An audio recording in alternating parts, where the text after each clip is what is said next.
아침에 눈을 뜨면 제일 먼저 드는 생각이 예전이랑 달라졌다는 사람들이 많습니다. 오늘은 뭐 하지?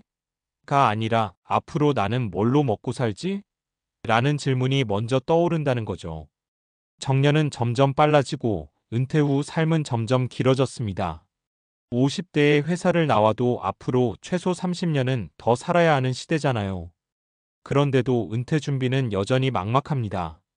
연금만으로는 부족할 것 같고, 그렇다고 다시 대기업에 들어갈 수도 없고, 자영업은 위험하다는 말만 들립니다. 이런 불안 속에서 요즘 50대들이 가장 많이 모이는 곳이 어디냐면 다름 아닌 자격증 학원가입니다.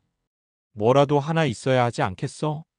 이 말이 지금 50대의 현실을 가장 잘 보여주는 말일 겁니다. 50대가 자격증에 몰리는 이유. 자격증은 은퇴 준비의 최소한의 보험처럼 느껴집니다. 새로운 기술을 처음부터 배우기엔 체력도, 시간도, 자신감도 예전 같지 않지만 자격증은 비교적 명확한 목표가 있습니다. 시험 범위가 정해져 있고 합격 여부가 분명하고 이력서에 한 줄이라도 쓸 수 있으니까요. 특히 많이 몰리는 분야는 공통점이 있습니다.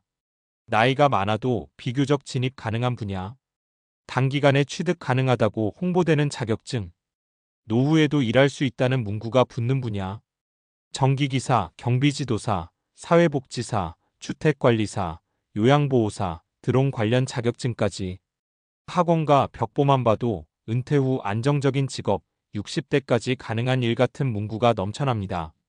문제는 여기서부터입니다. 자격증이 곧 생계로 이어질 거라는 기대가 현실과는 다른 경우가 많다는 거죠. 사례 1. 전기기사 따면 일 많다길래 김씨 54는 30년 넘게 제조업 회사에 다니다 구조조정으로 회사를 나왔습니다. 퇴직금은 아껴 쓰면 10년 정도는 버틸 수 있을 것 같았지만 그 이유가 문제였죠. 주변에서 전기기사는 나이 들어서도 일할 수 있다고 하길래 바로 학원에 등록했습니다. 1년 가까이 공부해서 결국 자격증은 땄습니다. 문제는 그 다음이었어요. 막상 현장에 지원하려고 보니 경력자 우대가 대부분이었고 초보자는 일당도 낮았습니다. 체력적으로도 하루 종일 현장 일을 하기가 생각보다 쉽지 않았죠. 김 씨 말이 이렇습니다. 자격증이 있으니까 문은 열리긴 열려요. 근데 그 문 뒤에 안정적인 삶이 있는 건 아니더라고요.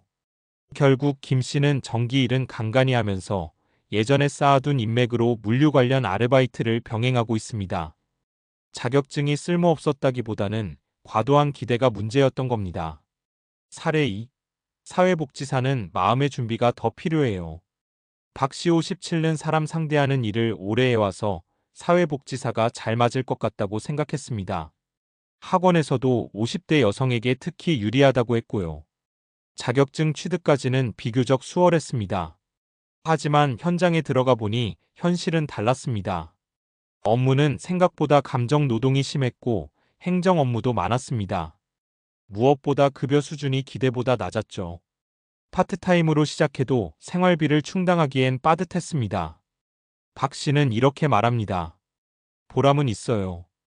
근데 이걸 생계로 생각하면 계산이 복잡해져요. 결국 박 씨는 사회복지 일을 전업이 아니라 은퇴 후 삶의 일부로 받아들이기로 했습니다. 소득보다는 의미에 가까운 선택이 된 거죠. 사례 3. 자격증보다 중요한 건 내가 뭘 할 수 있는지더라. 이씨 59는 조금 다른 선택을 했습니다. 회사에서 영업과 교육 업무를 오래 했던 경험을 살려 굳이 새로운 자격증을 따기보다는 기존 경력을 재정리했습니다. 다만 최소한의 신뢰를 위해 관련 민간 자격증 하나를 보조적으로 취득했죠. 그 결과 중소기업 대상 교육 강의, 영업 코칭 같은 일을 조금씩 시작할 수 있었습니다. 큰 돈은 아니지만 꾸준히 들어오는 수입이 생겼고 무엇보다 자존감이 유지됐습니다. 이 씨는 말합니다. 자격증은 도구지 목적이 아니더라고요. 나를 설명하는 재료 중 하나일 뿐이지. 은퇴 준비 자격증이 전부는 아니다. 자격증 학원가에 50대가 몰린다는 건 그만큼 불안하다는 증거입니다. 아무 준비 없이 은퇴를 맞이하기엔 현실이 너무 냉정하니까요. 그렇다고 자격증을 무작정 부정할 필요도 없습니다. 문제는 어떤 자격증을 왜 따는지입니다. 은퇴 후 삶을 생각할 때 이런 질문을 먼저 해보는 게 좋습니다. 이 자격증으로 실제로 얼마나 벌 수 있을까? 초보자에게도 기회가 있는 시장일까? 체력, 성격, 생활 패턴에 맞을까? 전업이 아니라 보조소득으로 생각해도 괜찮을까? 이 질문에 솔직하게 답하다 보면 막연한 기대는 줄고 현실적인 계획이 보이기 시작합니다. 은퇴 후 삶은 재취업이 아니라 재구성이다. 은퇴를 단순히 다시 일자리를 구하는 문제로만 보면 계속 불안해집니다. 하지만 은퇴 후 삶은 사실 삶 전체를 재구성하는 과정에 가깝습니다. 일의 비중, 돈의 규모, 생활 리듬, 인간관계까지 다 달라지니까요. 자격증은 그 과정에서 하나의 선택지일 뿐입니다. 누군가에겐 생계수단이 되고, 누군가에겐 의미 있는 활동이 되고, 또 누군가에겐 자신감을 회복하는 계기가 됩니다. 중요한 건 남들이 몰린다고 해서 따라가는 게 아니라 내가 감당할 수 있는 은퇴 후 삶의 모습을 먼저 그려보는 겁니다. 50대의 자격증 열풍은 불안의 결과이기도 하지만 동시에 아직 포기하지 않았다는 증거이기도 합니다. 늦었다고 생각하는 그 나이에 다시 배우고 준비한다는 것 자체가 쉬운 일은 아니니까요. 그러니 자격증 학원 문을 두드리기 전에 혹은 이미 다니고 있다면 잠시 멈춰서 이렇게 스스로에게 물어보면 좋겠습니다. 이 자격증이 아니라 나는 은퇴 후 어떤 삶을 살고 싶은 걸까? 그 질문이야말로 가장 중요한 은퇴 준비일지도 모르니까요. 은퇴 불안은 개인 문제가 아니라 뇌의 반응이다. 사람이 불안해질 때 뇌에서는 편도체가 활성화됩니다. 편도체는 위협을 감지하는 역할을 하는데 문제는 이 편도체가 현실의 위협과 미래에 대한 상상을 잘 구분하지 못한다는 점입니다. 즉, 앞으로 돈이 부족해질지도 몰라라는 생각만으로도 뇌는 실제 위험 상황처럼 반응합니다. 50대에 접어들면 이런 불안 반응이 더 커질 수밖에 없습니다. 이유는 간단합니다. 수입의 불확실성 증가, 사회적 역할 감소에 대한 두려움, 신체 기능 저하에 대한 인식. 이 세 가지가 동시에 나타나기 때문이죠. 심리학에서는 이를 복합 스트레스 요인이라고 부릅니다.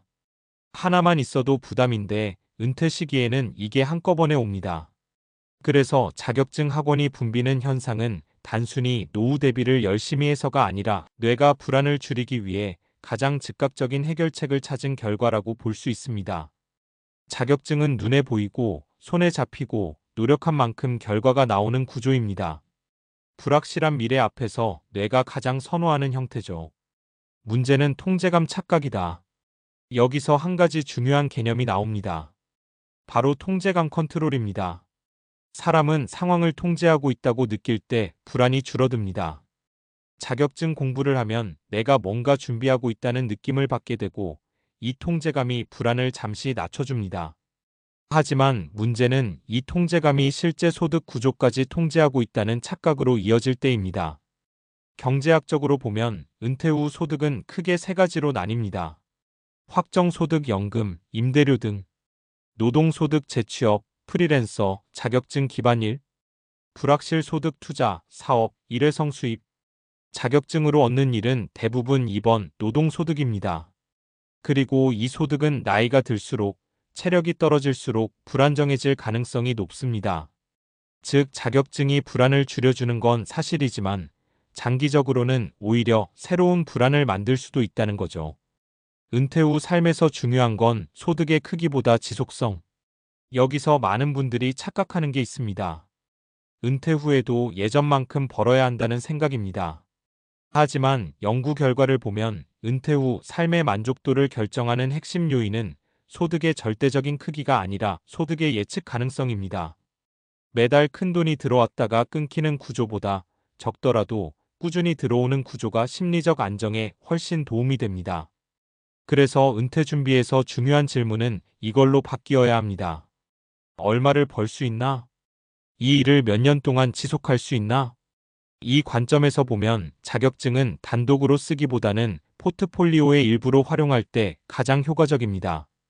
예를 들어 연금 파트타임 자격증 1, 기존 경력 기반 소득 보조 자격증, 고정 지출을 낮춘 뒤 소액 노동 소득. 이런 구조가 현실적이죠. 은퇴 후 성공의 핵심은 능력보다 적응력. 노화 연구에서 반복해서 나오는 결론이 하나 있습니다.